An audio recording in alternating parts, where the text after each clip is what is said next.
சர்க்கரை விலை ஒரு வாரத்தில் கிலோவுக்கு 25 ரூபாய் வரை கிடுகிடுவென அதிகரித்திருப்பதால் பொதுமக்களும் டீக்கடை உரிமையாளர்களும் அதிர்ச்சியடைந்துள்ளனர். கடந்த வாரம் 2150 ரூபாயாக இருந்த 50 கிலோ எடை கொண்ட வெள்ளை சர்க்கரை மூட்டை விலை தற்போது 3500 ரூபாயாக உயர்ந்துள்ளது. இதனால் சில்லறை விற்பனையில் கிலோவுக்கு 44 ரூபாயாக இருந்த சர்க்கரை 68 ரூபாயாக உச்சம் தொட்டுள்ளது. இதேபோல வெல்லம் கிலோவுக்கு 55 ரூபாயிலிருந்து 80 ரூபாயாகவும், நாட்டு சர்க்கரை கிலோவுக்கு 55 ரூபாயிலிருந்து 70 ரூபாயாகவும் உயர்ந்துள்ளது. கரும்பு விளைச்சல் பாதிப்பு உள்ளிட்ட காரணங்களால் சர்க்கரை விலை உயர்ந்ததாக கூறப்படும் நிலையில் திடீர் விலையேற்றம் வியாபாரத்தை பாதிப்பதாக டீ கடை இனிப்பக உரிமையாளர்கள் கூறுகின்றனர். சீனிவளம் கார்டன் கூட்டம் எத்தனாலுக்கு பெட்ரோல் மிக்ஸ் பண்ணுறதுனால உள்ள வாங்குறாங்க.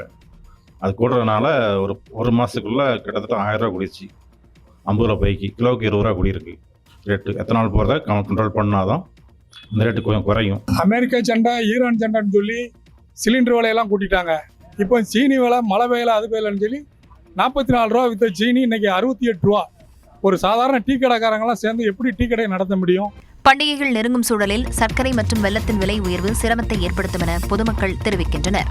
சீனியுடைய ரேட்டு 44 ரூபாய்க்கு இருந்துச்சு, இன்னைக்கு 62 ரூபாய் 66 ரூபாயா இருக்கு. 2 டைம் காப்பி போடுற இடத்துல இப்போ ஒரு டைம் தான் போட முடியுது. சர்க்கரை விலையை கட்டுப்படுத்த அரசு நடவடிக்கை எடுக்க வேண்டும் என மக்கள் கோரிக்கை விடுத்துள்ளனர். இடதுசாரிகளுக்கு எதிரான சுற்றறிக்கைகள் தொடர்பாக தலைமை செயலாளரை கண்டித்து மார்க்சிஸ்ட் கம்யூனிஸ்ட் கட்சி சார்பில் தமிழ்நாடு முழுவதும் போராட்டம் நடைபெற்றது. தலைமை செயலாளர் சாய்குமாரை பதவி நீக்கம் செய்ய வலியுறுத்தி சென்னை பனகல் மாளிகை அருகே சிபிஎம் மாநில செயலாளர் சண்முகம் தலைமையில் போராட்டம் நடைபெற்றது. இதில் அரசுக்கு எதிராகவும் தலைமை செயலாளருக்கு எதிராகவும் கோஷங்கள் முன்வைக்கப்பட்டன. இதை சரி செய்யக்கூடிய வகையில் தவறு நிகழ்ந்துவிட்டது, இதை நாங்கள் சரி செய்கிறோம் என்கிற முறையில் அரசின் அணுகுமுறை இருக்க வேண்டுமே தவிர மூடி மறைக்கக்கூடிய வகையில் இருப்பது என்பதை ஒருபோதும் ஏற்க முடியாது. மதுரையில் நடைபெற்ற போராட்டத்தில் மக்களவை உறுப்பினர் சு வெங்கடேசன் பங்கேற்றார். அப்போது தலைமை செயலாளர் பிறப்பித்த உத்தரவுக்கு அரசுதான் பொறுப்பேற்க வேண்டும் என்றார். பாஜக RSS பின்னணியில் கொடுக்கப்பட்ட ஒரு சுற்றறிக்கை தமிழ்நாட்டு அரசின் தலைமைச் செயலாளரின் சுற்றறிக்கையாக எப்படி மாறியது? இதுதான் மிக முக்கியமான கேள்வி. எனவே இதற்கு பதில் சொல்ல வேண்டியவர், இதன் மீது நடவடிக்கை எடுக்கப்பட வேண்டியது தமிழ்நாட்டினுடைய தலைமைச் செயலாளர் மீது. இதேபோல தமிழ்நாடு முழுவதும் போராட்டம் நடைபெற்றது.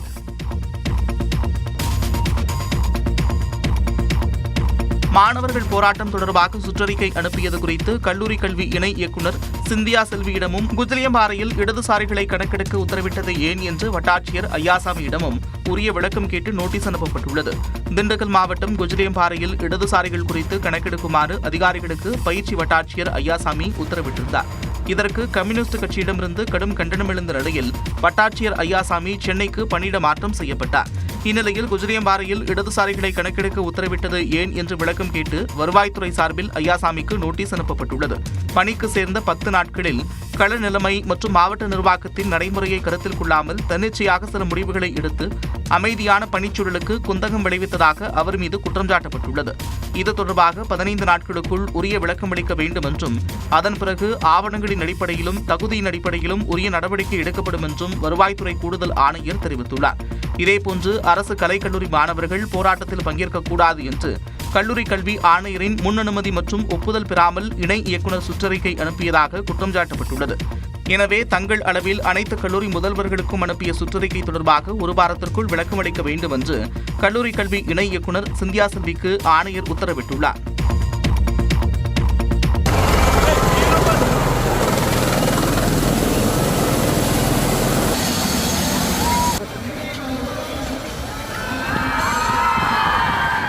கோவையில் உள்ள தனியார் கல்லூரியில் நடந்த ஓணம் விழாவில் மாவேலி மன்னர் ஹெலிகாப்டரில் அழைத்து வரப்பட்ட காட்சிதான் இது. கோவை புறநகர் பகுதியில் உள்ள தனியார் கல்லூரியில் ஓணம் பண்டிகை விமரிசையாக கொண்டாடப்பட்டது. பாரம்பரிய உடை அணிந்த மாணவர்கள் அத்தப்பூ கோலமிட்டு ஹெலிகாப்டரில் வந்த மாவேலி மன்னரை உற்சாகமாக வரவேற்றனர்.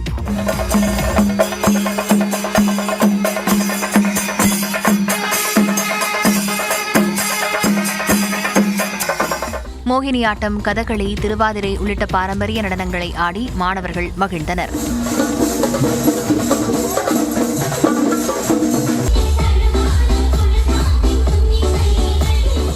And we are so excited to see Maveli in helicopter.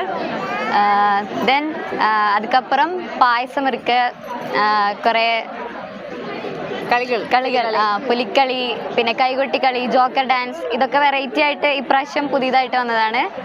We are so excited to see that. மாணவர்களின் ஆட்டம் பாட்டத்தால் ஓணம் விழா களை கட்டியது.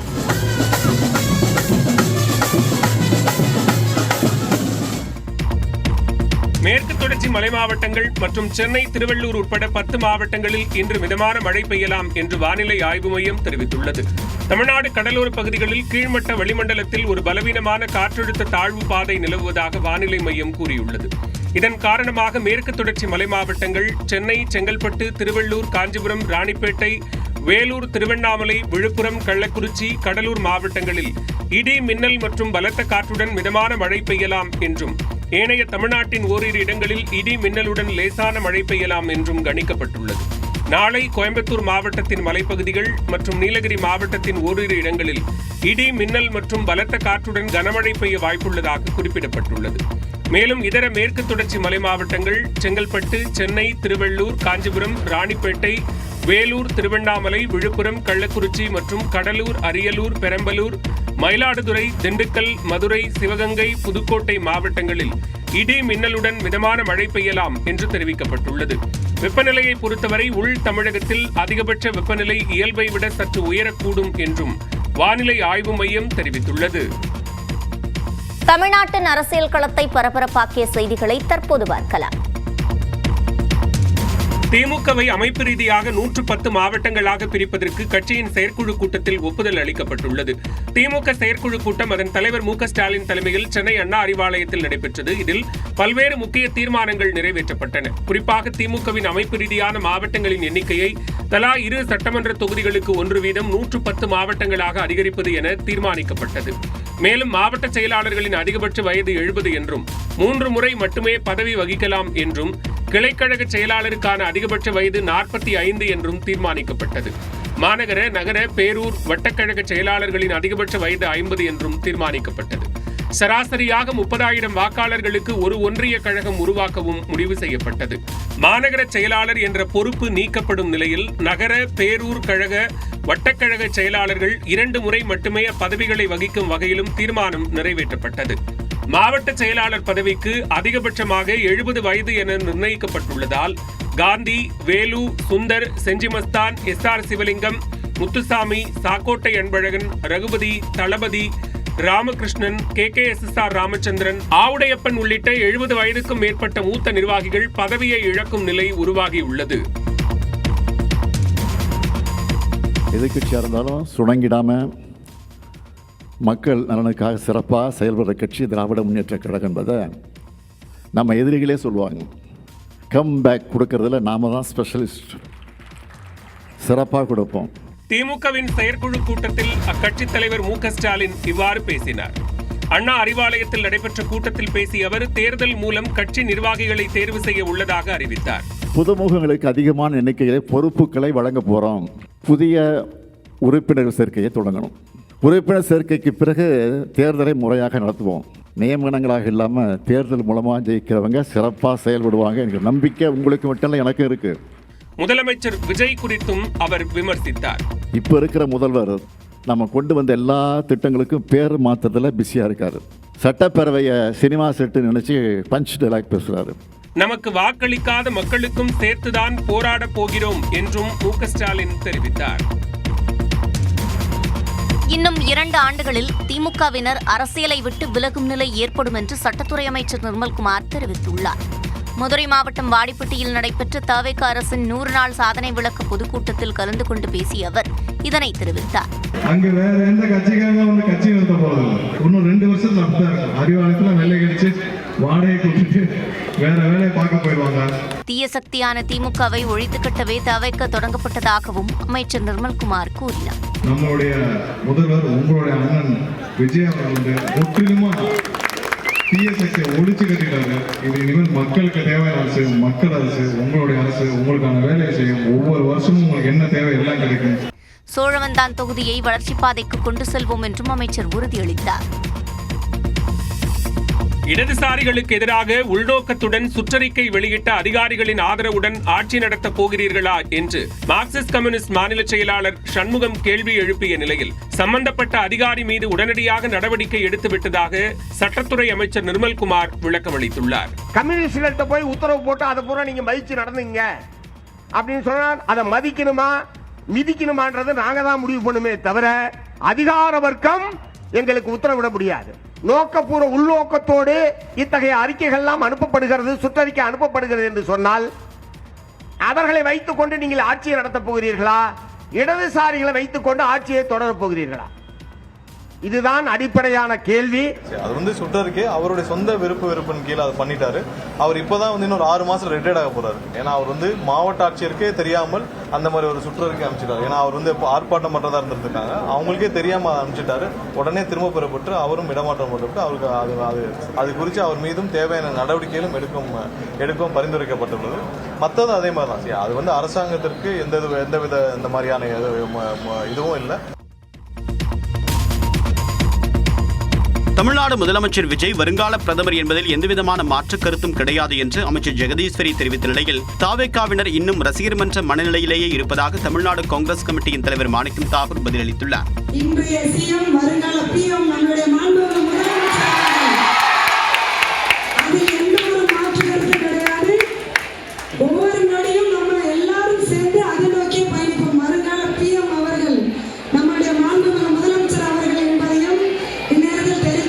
இன்னும் எல்லாருமே ரசிகர் மன்ற போர்டில் இருக்காங்க. அதனால் நீங்கள் ரசிகர் மன்ற போர்டில் இருக்கவங்களை நீங்கள் ஒன்றும் மாற்ற முடியாது. இந்தியாவுக்கே தெரியும் இந்தியாவுடைய சூழ்நிலை எப்படி இருக்குன்னு. அவர்களுடைய மோடு வேற, எங்களுடைய மோடு வேற. பாஜக புதிய நிர்வாகிகளுடன் கட்சியின் தலைவர் நிதின் நபின் ஆலோசனை. ராகுல் காந்தி இல்லம் முன்பு சீக்கியர்கள் போராட்டம். கேரளாவில் படகு போட்டி கோலாகலம் உள்ளிட்ட செய்திகளை டாப் 5 இந்தியா பகுதியில் பார்க்கலாம். எத்தனால் கலந்த பெட்ரோல் பயன்பாட்டிற்கும் சர்க்கரை விலை உயர்வுக்கும் எந்த தொடர்பும் இல்லை என்று மத்திய அரசு விளக்கம் அளித்துள்ளது. பெட்ரோல் இறக்குமதியை குறைக்கும் வகையில் E20 என்ற பெயரில் 20% எத்தனால் கலந்த பெட்ரோல் பயன்பாட்டை மத்திய அரசு ஊக்குவித்து வருகிறது. இதனால் கரும்பிலிருந்து தயாரிக்கப்படும் உயிரி பொருட்களான எத்தனாலின் தேவை அதிகரித்து வருகிறது. இந்நிலையில் நாட்டில் சர்க்கரையின் விலை கிலோவிற்கு 10 ரூபாய் வரை உயர்ந்திருக்கிறது. அடுத்தடுத்து பண்டிகை காலம் நெருங்கும் நிலையில் விலை மேலும் 20% வரை உயரக்கூடும் என்று எதிர்பார்க்கப்படுகிறது. இந்நிலையில் எத்தனால் பயன்பாட்டினால் தான் சர்க்கரை விலை உயர்வதாக காங்கிரஸ், உத்தவ் தாக்கரே தரப்பு சிவசேனா உள்ளிட்ட கட்சிகள் குற்றம் சாட்டியுள்ளன. இதற்கு மறுப்பு தெரிவித்துள்ள மத்திய அரசு உள்நாட்டு சர்க்கரை உற்பத்தி குறைந்தது, அதிக தேவை, சர்க்கரை பதுக்கல் உள்ளிட்டவையே விலை உயர்வுக்கு காரணம் என்று விளக்கம் அளித்துள்ளது. உள்நாட்டு தட்டுப்பாட்டை குறைக்கும் வகையில் சுமார் 10 ஆண்டுகளுக்கு பிறகு சர்க்கரை இறக்குமதிக்கு மத்திய அரசு அனுமதி அளித்திருப்பதாகவும் சுமார் 10 லட்சம் டன் சர்க்கரையை எந்த சுங்கவரியுமின்றி இறக்குமதி செய்ய அனுமதி வழங்கப்பட்டிருப்பதாகவும் குறிப்பிடப்பட்டுள்ளது. இந்நிலையில் இந்த விவகாரம் குறித்து கருத்து தெரிவித்துள்ள காங்கிரஸ் தலைவர் மல்லிகார்ஜுன கார்கே, உலகின் மிகப்பெரிய சர்க்கரை உற்பத்தியாளரும் ஏற்றுமதியாளருமான இந்தியா தற்போது வரியின்றி சர்க்கரையை இறக்குமதி செய்யும் நிலைக்கு எப்படி வந்தது என்று கேள்வி எழுப்பியிருக்கிறார். E20 கொள்கையை ஏன் மறுபரிசீலனை செய்யக்கூடாது என்று கேள்வி எழுப்பியுள்ள அவர், இது என்ன வகையான தற்சார்பு இந்தியா என்றும் தனது எக்ஸ் பக்கத்தில் பதிவிட்டுள்ளார். ஆங்கிலேயர்கள் ஆட்சிக் காலத்தை போன்று தற்போது காங்கிரஸ் கட்சியும் வந்தே மாதரம் பாடல் பாடப்படுவதை தடுப்பதாக பாஜக தேசிய தலைவர் நிதின் நபின் குற்றம் சாட்டியுள்ளார். பாஜகவில் தேசிய மற்றும் மாநில அளவில் புதிதாக நியமிக்கப்பட்ட நிர்வாகிகளின் முதல் கூட்டம் தேசிய தலைவர் நிதின் நபின் தலைமையில் டெல்லியில் நடைபெற்றது. இதில் காங்கிரஸ் நிகழ்ச்சிகளில் வந்தே மாதரம் பாடலை முதல் 2 பத்திகள் மட்டுமே பாடுவது என்று காங்கிரஸ் செயற்குழு கூட்டத்தில் முடிவெடுக்கப்பட்டதை கண்டித்து தீர்மானம் நிறைவேற்றப்பட்டது. அதன் பிறகு செய்தியாளர்களிடம் பேசிய அக்கட்சியின் MP சம்பித் பத்ரா, வாக்கு வங்கி அரசியலுக்காக வந்தே மாதரம் பாடலை பிரிக்க காங்கிரஸ் முயற்சிப்பதாக சாடினார். ஒரு தரப்பினரை சமாதானப்படுத்துவதற்கான இந்த விதை பிற்காலத்தில் பிரிவினையாக மாறுவதாகவும், பிரிவினை விதைகளை விதைக்க காங்கிரஸ் கட்சியை அனுமதிக்க மாட்டோம் என்றும் தேசிய தலைவர் நிதின் நபின் பேசியதாகவும் சம்பித் பத்ரா தெரிவித்தார். जो ब्रिटिश सरकार वंदे मातरम को रोक रही थी, आज वही कांग्रेस सरकार वंदे मातरम को रोक रही है. आप चिंता करके देखिए, ये छोटा विषय नहीं है, ये राजनीति का विषय नहीं है, यह विषय देश के विभाजन का है. பாஜக தொண்டர்கள் அனைத்து தெருக்களுக்கும் சென்று வந்தே மாதரம் பாடலின் பெருமையை எடுத்துரைக்க வேண்டும் என்று நிதின் நபின் அறிவுறுத்தியிருப்பதாகவும் சம்பித் பத்ரா தெரிவித்தார்.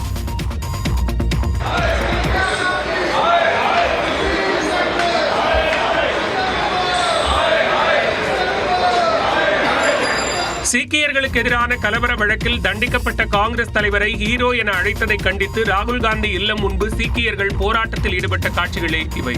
1984ஆம் ஆண்டு சீக்கியர்களுக்கு எதிரான கலவரத்தில் ஏராளமானோர் கொல்லப்பட்டனர். இந்த வழக்கில் நீதிமன்றத்தால் குற்றவாளி என அறிவிக்கப்பட்ட காங்கிரஸ் தலைவர் சஜன் குமார் கடந்த வியாழக்கிழமை காலமானார். அவரை கதாநாயகன் என்றும் காங்கிரசுக்கு முன்மாதிரியான நபர் என்றும் அக்கட்சி எம்பி தீபேந்தர் சிங் ஹூடா புகழ்ந்து பேசினார். இது சீக்கியர்கள் மத்தியில் பெரும் கொந்தளிப்பை ஏற்படுத்தியுள்ளது. அதன் ஒரு பகுதியாக டெல்லியில் உள்ள காங்கிரஸ் தலைவரும் மக்களவை எதிர்க்கட்சித் தலைவருமான ராகுல் காந்தி இல்லம் முன்பு நூற்றுக்கணக்கான சீக்கியர்கள் போராட்டத்தில் ஈடுபட்டனர்.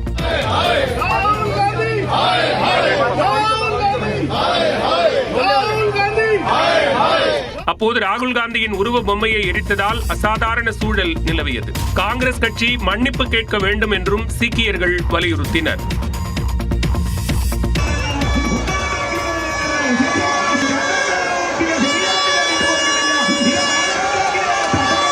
கேரள மாநிலம் ஆலப்புழாவில் பாரம்பரிய பாம்பு படகு போட்டி விறுவிறுப்பாக நடைபெற்ற காட்சிகளே இவை. ஓணம் பண்டிகையை ஒட்டி புன்னமடா ஏரியில் நடைபெற்ற 72வது நேரு டிராபி படகு போட்டியை கேரள முதலமைச்சர் சதீசன், கர்நாடக முதலமைச்சர் DK சிவகுமார், காங்கிரஸ் கட்சியின் பொதுச் செயலாளர் KC வேணுகோபால் ஆகியோர் குத்துவிளக்கேற்றி தொடங்கி வைத்தனர். மத்திய சுற்றுலாத்துறை அமைச்சர் கஜேந்திர சிங் ஷெகாவத் சிறப்பு விருந்தினராக பங்கேற்றார். இதில் 22 பாரம்பரிய பாம்பு படகுகள் உட்பட மொத்தம் 71 படகுகள் பங்கேற்றன. 6 சுற்றுகளாக போட்டி நடத்தப்பட்டது. சுமார் 100 அடி நீளமுள்ள பாம்பு படகுகளை 50க்கும் மேற்பட்ட துடுப்பு வீரர்கள் மின்னல் வேகத்தில் இலக்கை நோக்கி இயக்கினர்.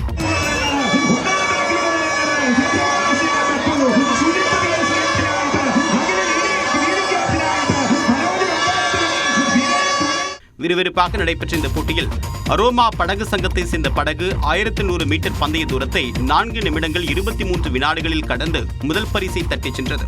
அந்த அணிக்கு 25 லட்சம் ரூபாய் ரொக்க பரிசாக வழங்கப்பட்டது. பல்சுவை செய்திகளை தற்போது பார்க்கலாம். வரும் 1ஆம் தேதி முதல் புதிய தமிழ் திரைப்படங்கள் எதுவும் வெளியிடப்படாது என்று திரைப்பட தயாரிப்பாளர்கள் சங்கம் அறிவித்துள்ளது. தமிழ் திரைப்பட தயாரிப்பாளர்கள் சங்கம் மற்றும் தமிழ் திரைப்பட நடப்பு தயாரிப்பாளர்கள் சங்க நிர்வாகிகளின் ஆலோசனைக் கூட்டம் சென்னையில் நடைபெற்றது. அதனைத் தொடர்ந்து அந்த சங்கங்கள் சார்பில் வெளியிடப்பட்டுள்ள அறிக்கையில் திரையரங்குகளில் வெளியாகும் படங்களை 8 வாரங்கள் கழித்துதான் OTTயில் வெளியிட வேண்டும் என்று திரைப்பட விநியோகஸ்தர்கள் மற்றும் திரையரங்கு உரிமையாளர்கள் தன்னிச்சையாக எடுத்த முடிவினை ஏற்க முடியாது என்று தெரிவிக்கப்பட்டுள்ளது. ஆண்டுக்கு 250 திரைப்படங்கள் வெளியாகும் சூழலில் அதில் பெரும்பாலான படங்களில் தயாரிப்பாளருக்கு முதலீடு செய்த தொகையில் பாதி அளவு கூட வராமல் 700 கோடிக்கு மேல் இழப்பு ஏற்பட்டு வருவதாக சுட்டிக்காட்டப்பட்டுள்ளது.